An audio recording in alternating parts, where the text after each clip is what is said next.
Welcome back to Footnotes and Folly, and to Josephus' Antiquities. I am Pemberton. This is Book 5, Part 2. The conquering generation dies, and with it, it seems, the memory of why they had won. The people settle among the nations they failed to drive out, marry them, and take up their gods, and the long, grinding cycle of the judges begins. Again and again it runs the same way, and the people forget, and oppressor grinds them down. They cry out, and God raises up a deliverer.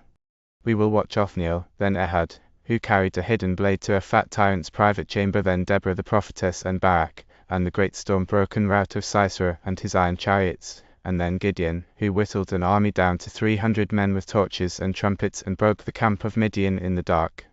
Let us take up the story. After the death of Joshua and Eleazar, Phinehas prophesied that, according to God's will, the people should commit the government to the tribe of Judah, and that this tribe should destroy the race of the Canaanites. People were then anxious to learn what God's will was. The tribe of Judah also took the tribe of Simeon to help them, on this condition: when those who had been tributary to the tribe of Judah were killed, Judah would do the same service for the tribe of Simeon. At this time the affairs of the Canaanites were flourishing. They expected the Israelites with a great army at the city Bezek, having placed the government in the hands of Adonai-Bezek, a name meaning Lord of Bezek, for Adoni in the Hebrew language means Lord. They hoped to prove too strong for the Israelites because Joshua was dead.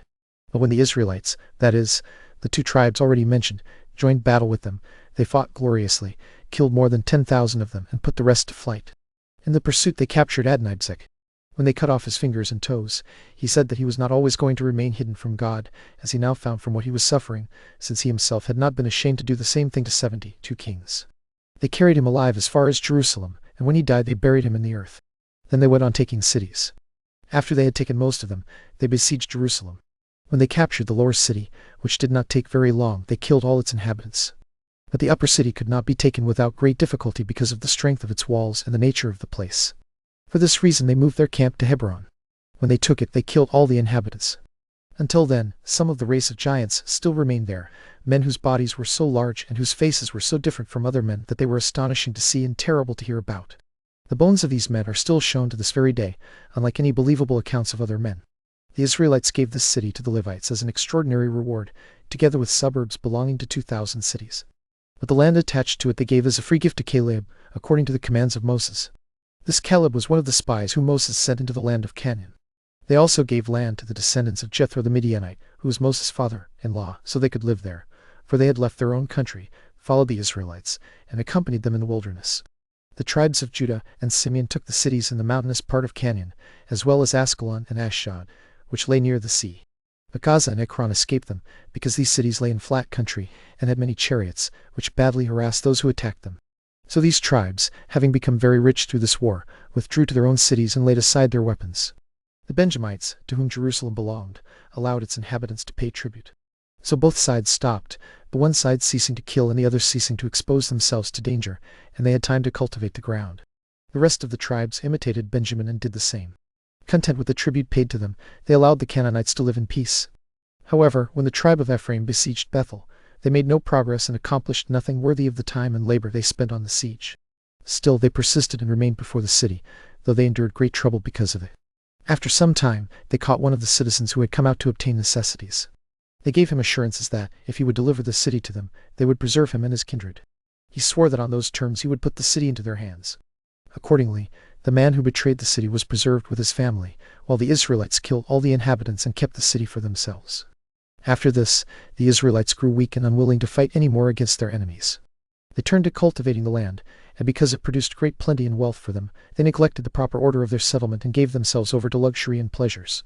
They were no longer careful to listen to the laws that belonged to their form of government. Therefore God was provoked to anger and reminded them, first, how they had spared the Canaanites contrary to his directions, and afterward how those Canaanites, whenever they had opportunity, treated them very cruelly. The Israelites were grieved by these admonitions from God, yet they were still very unwilling to go to war. Since they received large tributes from the Canaanites, and since luxury made them unwilling to endure hardship, they also allowed their aristocracy to become corrupted. They did not appoint a senate for themselves, nor any other magistrates such as their laws had formerly required. Instead, they were very devoted to cultivating their fields in order to gain wealth. This great indolence brought a terrible sedition upon them, and they went so far as to fight against one another because of the following occasion. There was a Levite, a man from a common family, who belonged to the tribe of Ephraim and lived among them. This man married a wife from Bethlehem, a place belonging to the tribe of Judah. He was very fond of his wife and was overcome by her beauty. But he was unhappy in this. She did not return the same affection to him. She was averse to him, which only inflamed his passion for her further, so that they quarreled with one another constantly. At last the woman became so disgusted by these quarrels that she left her husband and went to her parents in the 4th month. Her husband was very uneasy at her departure because of his affection for her, and he came to his father-in-law and mother-in-law. He made up their quarrels, was reconciled to her, and stayed there with them for 4 days, kindly treated by her parents. On the 5th day he resolved to go home, and they left in the evening, because his wife's parents were reluctant to part with their daughter and delayed them until the day had gone. They had one servant with them, and an ass on which the woman rode. When they were near Jerusalem, having already gone 30 furlongs, the servant advised them to lodge somewhere, lest some misfortune happen if they traveled at night. This was especially so since they were not far from enemies, and that time of day often gives reason to suspect danger even from those who are friends. But the husband did not like this advice and was unwilling to lodge among strangers, because the city belonged to the Canaanites. Instead, he wanted to go 20 furlongs farther and lodge in an Israelite city. So he carried out his purpose and came to Jibah, a city of the tribe of Benjamin, just as it was growing dark. While no one who lived in the marketplace invited him to stay, an old man came in from the field. He was actually of the tribe of Ephraim, though he lived in Jibah. Meeting the Levite, he asked who he was, why he had come there so late, and why he was looking for provisions for supper after dark. The Levite replied that he was a Levite, that he was bringing his wife back from her parents, and that he was going home. He also told him that his dwelling was in the tribe of Ephraim. So the old man took him in to lodge with him, partly because of their kinship, partly because they lived in the same tribe, and partly because they had met by chance in this way. Certain young men among the inhabitants of Jibah had seen the woman in the marketplace, and admired her beauty. When they learned that she was lodging with the old man, they came to the doors, despising the weakness and small number of the old man's household. The old man urged them to go away and not commit any violence or outrage there, but they demanded that he hand over the strange woman to them, and said that then no harm would be done to him. The old man argued that the Levite was his kinsman, and that they would be guilty of horrible wickedness if they allowed themselves to be overcome by their pleasures and so offended against their laws. But they despised his righteous warning and laughed him to scorn. They also threatened to kill him if he stood in the way of their desires.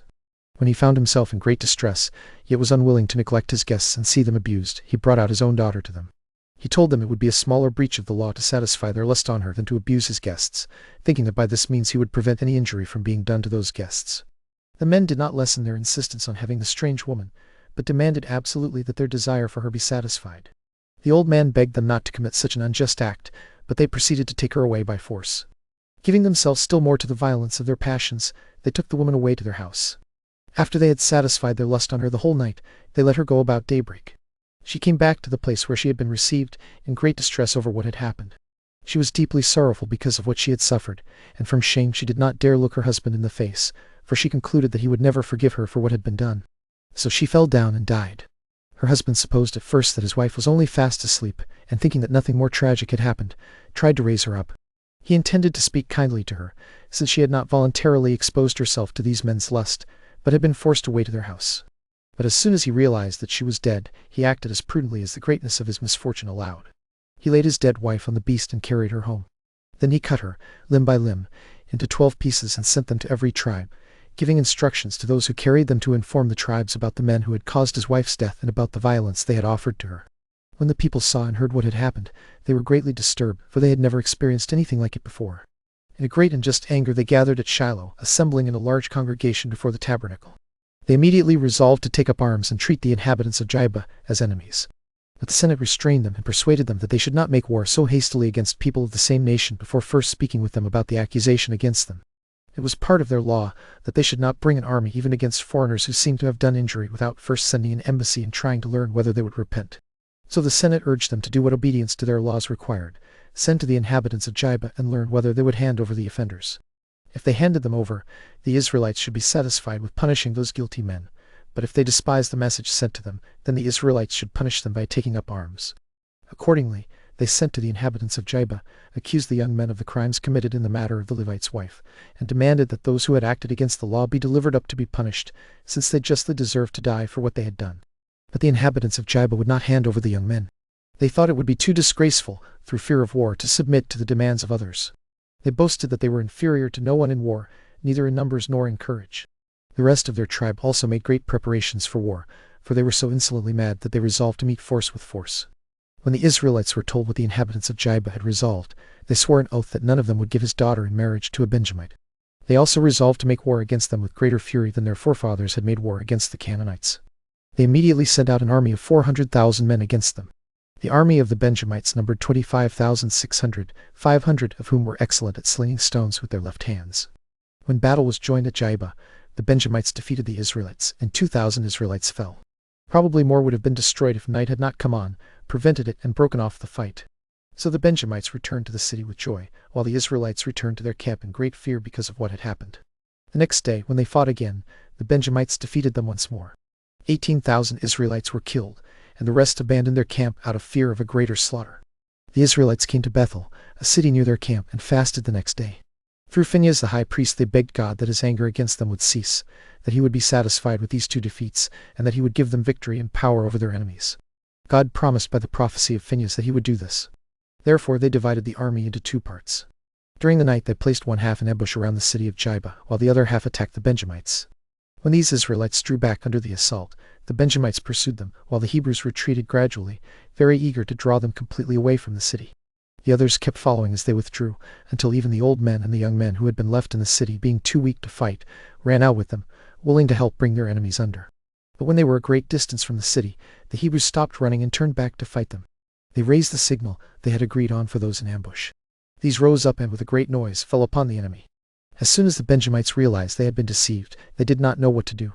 When they were driven into a certain hollow place in a valley, those surrounding them shot at them until all were destroyed except 600. These formed themselves into a close body, forced their way through the middle of their enemies, fled to the nearby mountains, seized them, and remained there. The rest of them, about 25,000 men, were killed. Then the Israelites burned Jibah, killed the women and the males who were under age, and did the same to the other cities of the Benjamites. Indeed, they were so enraged that they sent 12,000 men out of the army with orders to destroy Jabesh-Gilead, because it had not joined them in fighting against the Benjamites. Accordingly, those who were sent killed the men of war, together with their children and wives, except for 400 virgins. To this degree they had proceeded in their anger, because they had not only the suffering of the Levite's wife to avenge, but also the slaughter of their own soldiers. Afterward, however, they were sorry for the calamity they had brought on the Benjamites, and they appointed a fast on that account, although they believed those men had suffered justly for their offense against the laws. They sent ambassadors to recall the 600 who had escaped. These men had settled on a certain rock called Rimmon in the wilderness. The ambassadors lamented not only the disaster that had befallen the Benjamites, but also their own part in the destruction of their kindred. They persuaded them to bear what had happened patiently, to come and reunite with them, and not, so far as they could prevent it, to give their vote for the complete destruction of the tribe of Benjamin. They told them that they were free to take the whole land of Benjamin for themselves, and as much spoil as they could carry away. These men sorrowfully confessed that what had been done was according to the decree of God, and had happened because of their own wickedness. They agreed with those who invited them and came down to their own tribe. The Israelites also gave them the 400 virgins of Jabesh-Gilead as wives. But as for the remaining 200 men, they deliberated over how they might obtain enough wives for them, so that they might have children by them. Before the war began, the Israelites had sworn that no one would give his daughter as a wife to a Benjamite. Some advised them not to regard what they had sworn, because the oath had not been taken carefully or with sound judgment, but in passion. They thought they would do nothing against God, if they were able to save a whole tribe that was in danger of perishing. They argued that perjury is truly sad and dangerous not when it is done out of necessity, but when it is done with a wicked intention. But when the Senate were frightened by the very name of perjury, a certain person told them he could show a way by which they might provide enough wives for the Benjamites and still keep their oath. They asked what his proposal was. 3 times a year, when we meet in Shiloh, our wives and daughters accompany us. Let the Benjamites be allowed to steal away and marry whatever women they can catch, while we neither encourage them nor forbid them. When their parents take it badly and ask us to punish them, we will tell them that they themselves caused what happened by neglecting to guard their daughters, and that they ought not to be too angry with the Benjamites, since that anger has already been allowed to rise too high. The Israelites were persuaded to follow this advice, and decreed that the Benjamites should be allowed to steal wives for themselves in this way. When the festival was approaching, these 200 Benjamites lay in ambush before the city, in groups of 2 and 3, waiting for the virgins to come. They hid in the vineyards and in other places where they could remain concealed. Accordingly the virgins came along playing, suspecting nothing of what was about to happen to them, and walked without guard. Then those who were scattered along the road rose up and seized them. By this means these Benjamites obtained wives, turned to agriculture, and took good care to recover their former happy condition. Thus the tribe of the Benjamites, after being in danger of complete destruction, was saved in the manner described, by the wisdom of the Israelites. It immediately flourished, soon increased into a multitude, and came to enjoy every other degree of happiness. This was the conclusion of that war. It happened that the tribe of Dan suffered in a way similar to the tribe of Benjamin, and this came about for the following reason. When the Israelites had already stopped practicing the use of arms for war and had turned their attention to farming, the Canaanites despised them. They gathered an army, not because they expected to suffer harm from the Israelites, but because they wanted to have a secure opportunity to mistreat the Hebrews whenever they pleased, and in that way to live more safely in their own cities in the future. So they prepared their chariots and assembled their soldiers. Their cities also joined together, and they drew over to their side Askelon and Ekron, which lay within the tribe of Judah, along with many more cities that were in the plain. They also forced the Danites to flee into the mountainous country, leaving them not even the smallest part of the plain on which to set foot. Since the Danites were not able to fight them, and did not have enough land to support themselves, they sent 5 of their men into the inland country to look for a land where they might move their dwelling. These men went as far as the neighborhood of Mount Libanus and the fountains of the Lesser Jordan, at the great plain of Sidon, a day's journey from the city. When they had examined the land and found it good and extremely fruitful, they reported it to their tribe. Then the tribe made an expedition with the army and built there the city Dan, named after the son of Jacob and also after their own tribe. The Israelites became so indolent and so unwilling to endure hardship that heavier misfortunes came upon them. These troubles also arose partly from their contempt for divine worship. Once they had fallen away from the proper order of their government, they gave themselves further over to living according to their own pleasure and their own will, until they were filled with the evil practices common among the Canaanites. Therefore God was angry with them, and because of their luxury they lost that happy condition which they had gained through countless labors. When Shushan, king of the Assyrians, made war against them, they lost many of their soldiers in battle. When they were besieged, they were taken by force. Indeed, some, out of fear, voluntarily submitted to him. Though the tribute imposed on them was more than they could bear, they still paid it and endured every kind of oppression for 8 years. After that time they were freed from the Assyrians in the following way. There was a man named Othniel, the son of Kenaz from the tribe of Judah. He was an active man and very courageous. He received an admonition from God not to overlook the Israelites in the distress they were then suffering, but to make a bold effort to win back their liberty. So he secured some men to assist him in this dangerous undertaking. They were few, for only a small number could be persuaded to help him, whether from shame at their present circumstances or from a desire to change them.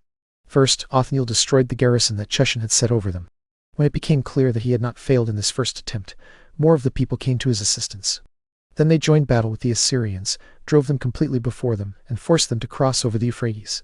After this, Othniel, who had given such proofs of his courage, received from the multitude the authority to judge the people. When he had ruled over them for 40 years, he died. When Othniel was dead, the affairs of the Israelites fell into disorder again. They did not give God the honor due to him, and they were not obedient to the laws.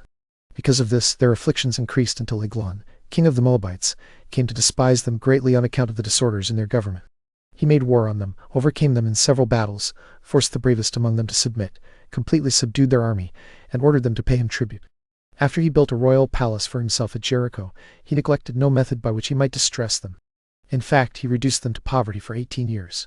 But when God at last took pity on the Israelites because of their afflictions, and was moved to compassion by the prayers they offered to him, he freed them from the harsh treatment they had suffered under the Moabites. He brought about this liberty for them in the following way. There was a young man of the tribe of Benjamin named Ehud, the son of Jirah. He was a man of very great courage and bold undertakings, and he had a very strong body, fit for hard labor. He was especially skilled in using his left hand, in which all his strength lay, and he also lived at Jericho. This man became familiar with Eglon by means of presents. Through these gifts he gained the king's favor and worked himself into his good opinion. By the same means he was also loved by those who were around the king. On one occasion, when he was bringing presents to the king and had 2 servants with him, he secretly fastened a dagger on his right thigh and went into him. It was summer at midday, when the guards were not keeping strict watch, partly because of the heat and partly because they had gone to dinner.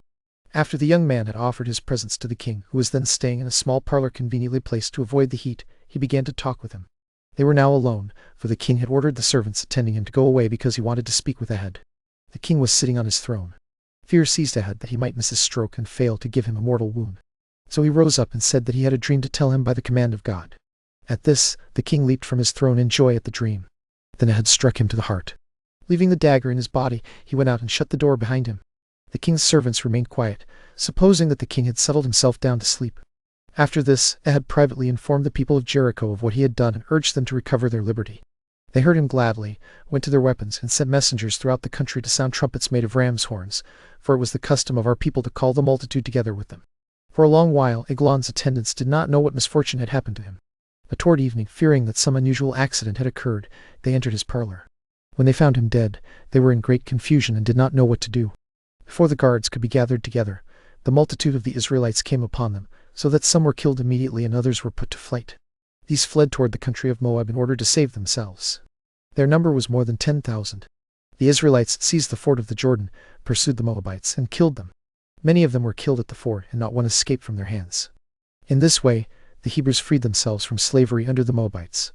Because of this, Ehud was honored with the government over the whole multitude, and he died after holding the government for 80 years. He was a man worthy of praise even apart from what he deserved for the act already described. After him, Shamgat, the son of Anath, was elected as their governor, but he died in the first year of his government. At this time the Israelites took no warning from their former misfortunes, and did not amend their behavior. They neither worshipped God nor submitted to the laws, and so they were brought under slavery by Jabin, king of the Canaanites. This happened before they had enjoyed even a short breathing space after their slavery under the Moabites.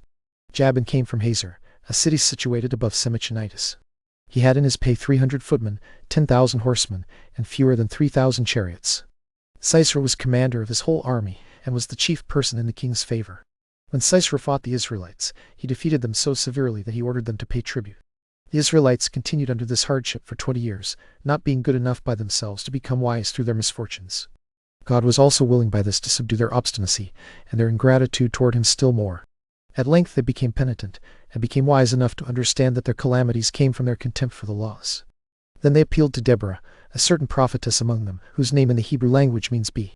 They asked her to pray to God to take pity on them, and not overlook them now that they were being ruined by the Canaanites. So God granted them deliverance and chose for them a general, Barak, a man of the tribe of Naphtali. In the Hebrew language, Barak means lightning. Deborah sent for Barak and told him to choose 10,000 young men to go against the enemy, because God had said that this number was sufficient, and had promised them victory. But Barak said he would not be the general unless she also went as a general with him. At this she was indignant and said, "Barak, you are meanly handing over into the hand of a woman the authority God has given you, and I do not refuse it." So they gathered 10,000 men, and pitched their camp at Mount Tabor. At the king's command, Sisera met them there and pitched his camp not far from the enemy.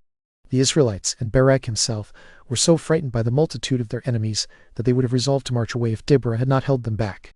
She commanded them to fight the enemy that very day, because they would conquer them and God would help them. The battle began, and when they came to close fighting, a great storm came down from heaven, with a vast quantity of rain and hail. The wind blew the rain into the faces of the Canaanites and so darkened their eyes that their arrows and slings were of no use to them. The coldness of the air also prevented the soldiers from using their swords. This storm did not trouble the Israelites as much, because it came from behind them. Believing that God was assisting them, they took such courage that they fell upon the very center of their enemies and killed a great number of them. Some of the Canaanites fell by the hands of the Israelites. Some were killed by their own horses, which were thrown into disorder. Not a few were killed by their own chariots. At last, as soon as Sisera saw that he was beaten, he fled and came to a woman named Jael, a Kenite. She received him when he asked to be hidden.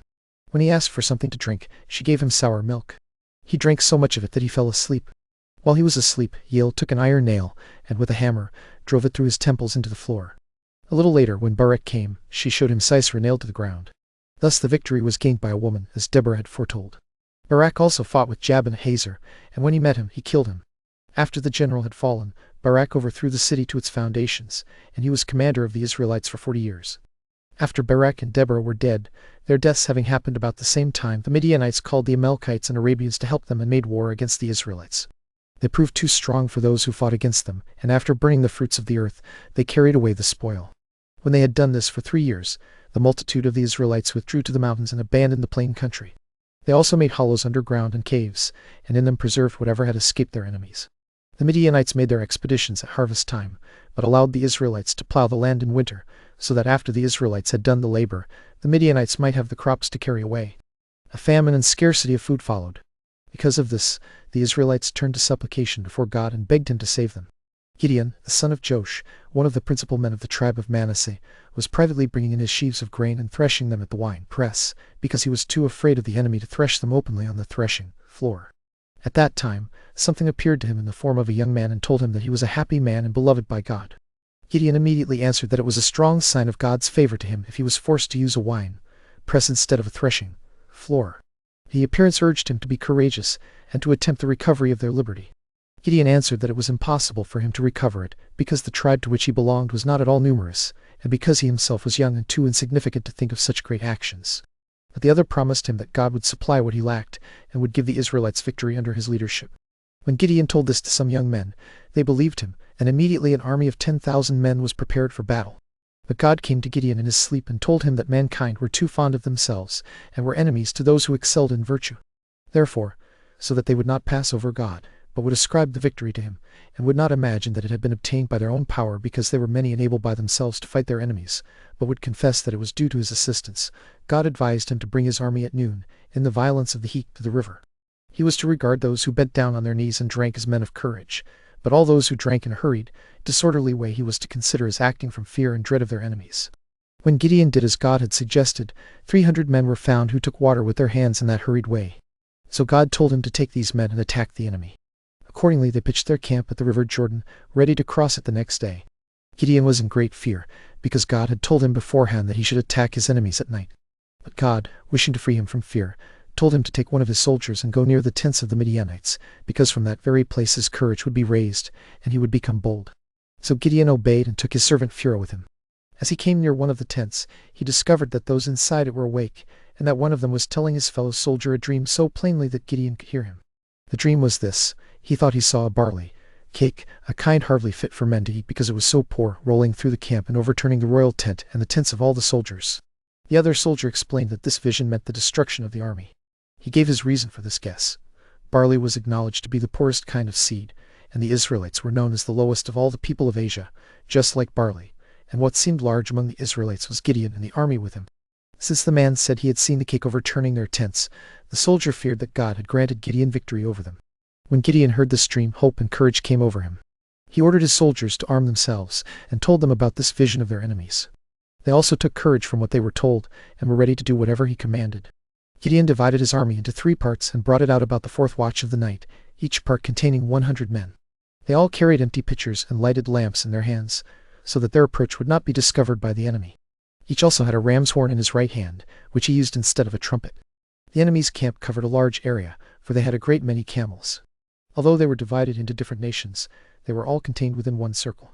When the Hebrews did as they had been commanded before, and came near their enemies, they sounded their ram's horns at the signal, broke their pitchers, rushed on their enemies with their lamps in a great shout, and cried, "Victory to Gideon by God's assistance!" Then disorder and terror seized the others while they were half asleep, for it was night as God willed it. Only a few were killed by their enemies. The greatest part were killed by their own soldiers because of the diversity of their languages. Once they were thrown into disorder, they killed everyone they met, thinking them to be enemies as well. Thus a great slaughter was made. As the report of Gideon's victory came to the Israelites, they took up their weapons and pursued their enemies.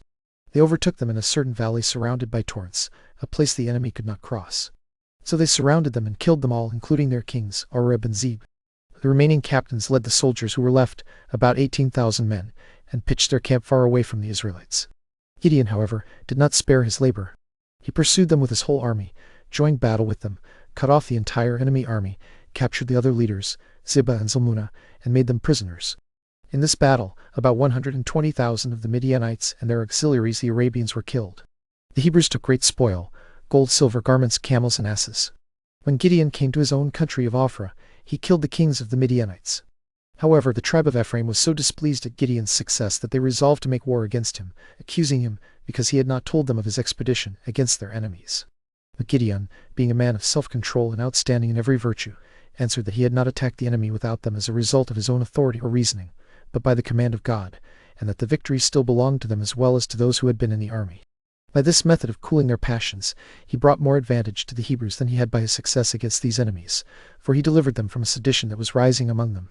Yet this tribe afterward suffered punishment for this injurious treatment of Gideon, which will be related in due time. After this, Gideon wished to lay down the government, but he was persuaded to accept it. He held it for 40 years and administered justice to the people when they came to him with their disputes. Whatever he decided was accepted as valid by all. When he died, he was buried in his own country of Ophrah. And we will halt there, with Midian beaten and Gideon, for a little while, giving the land rest. But the deliverers themselves are about to grow stranger and darker, and the cycle is winding tighter.